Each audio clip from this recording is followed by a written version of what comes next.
Soccer and politics? Imagine that. Virginia lawmakers are reacting to FIFA's controversial decision to allow a key member of the United States national soccer team to play in tonight's critical World Cup round of 16 match against Belgium.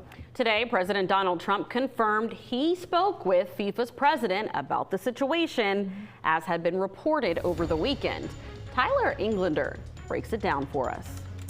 U.S. forward Flo Balogun received a controversial red card after video review in the U.S.'s round of 32 match last week. That decision meant Balogun was ejected from that game and automatically suspended for the U.S.'s next game against Belgium. Despite initially being suspended, U.S. forward Flo Balogun will be allowed to play against Belgium.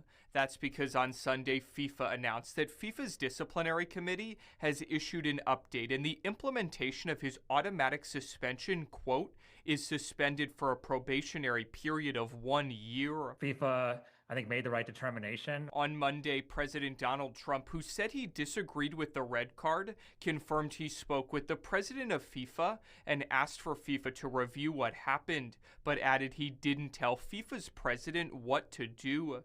FIFA's president confirmed that conversation with Trump, but said, quote, FIFA's judicial bodies are independent. Virginia Democratic Congressman Suha Subramaniam says he's not sure what kind of impact Trump's call had, but says he still has concerns about President Trump inserting himself into the World Cup. What I'm concerned about is President Trump inserting himself.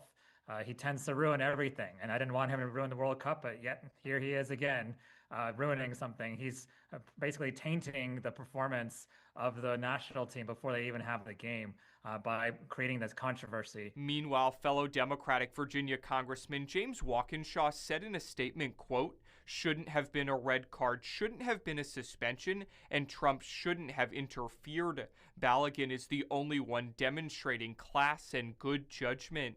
The Associated Press says Balogun's situation, quote, appeared to be the first time since 1962 that a red card during a World Cup didn't result in a suspension.